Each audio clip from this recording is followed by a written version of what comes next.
पुस्तकामध्ये प्रकाशन केल्याबद्दल हा भारतीय विचार साधनाच्या सर्व विश्वस्तांचे, त्यांच्या संपूर्ण टीमचे मी आभार मानतो. हुतात्मा राम प्रसाद बिस्मिल, फक्त 2 मिनिटात मी सांगतो, जास्ती वेळ घेत नाही.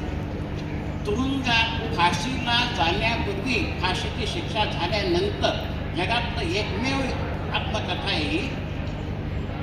त्यांनी 3 दिवस अगोदर संपवली, लिहून पेन्सिलनं कागदावर, जे मिळेल त्या कागदावर लिहून संपवली आणि बाहेर पाठवण्याची व्यवस्था केली. आणि तुरुंग इंग्रजांचे,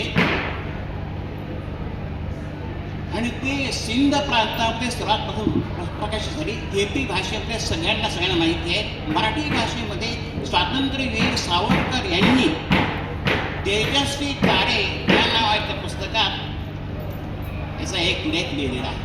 अगदी कमी घेतो मी. हे पुस्तक छापल्यावर इंग्रजांचे धाबे दणाणले. भगतसिंग, सुखदेव, राजगुरू आपल्या पुढे, हे सगळे एकाच माळेची मणी होते. एकाच, कोणी मोठं नाही, कोणी लहान नाही. रामप्रसाद बिस्मिल यांना निर्माण करणारे क्रांतिकारक होते महर्षी दयानंद सरस्वती. यांनी आर्य समाजची स्थापना केली. त्यांनी संपूर्ण क्रांती घडवली संपूर्ण भारतामध्ये.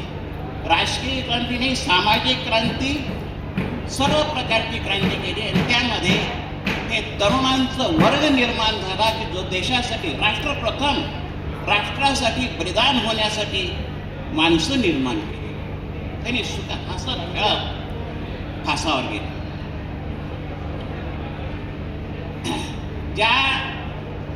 मी मराठवाड्यातून येतो, मराठवाड्यातून येतो, मी नांदेडचा राहणार आहे.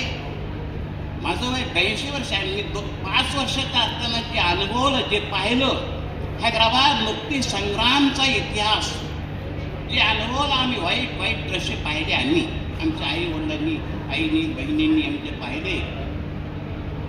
त्याला जर कुणी लढा दिला असेल हैदराबाद मुक्ती संग्राममध्ये, तर महर्षी दयानंद सरस्वतीच्या शिष्याने दिला आणि आर्य समाजने दिला. हा संपूर्ण इतिहास, एक त्यांची आत्मकथा प्रत्येकाने वाचावी अशी आहे. माझं एकट्याचं नाव आहे, पण याच्या पाठीमागे प्रेरणा देणारे, काम करणारे अनेक लोकांची टीम आहे. त्या लोकांचं म्हणणं आहे, असं आहे की आमची नावं सांगू नका कोणाला. इतके तळमळीनं कार्य करणारे आमचे लोक आहेत. आर्य प्रतिनिधी सगळेचे, महाराष्ट्रातील सगळेचे, त्या सर्वांचेच एक धन्यवाद आहेत. एक सुंदर पुस्तक आहे. तो आपल्या या संस्थेनं ते पुस्तक आणखी छापून दिलं. 20 वर्षापूर्वी अनुवाद झाला होता, सगळ्या प्रती संपल्या होत्या, आणि आता आज पुन्हा तुम्ही करून दिलं. याबद्दल तुमचे खूप खूप आभार. बोलण्याची संधी दिल्याबद्दल संयोजकांचे आभार. धन्यवाद.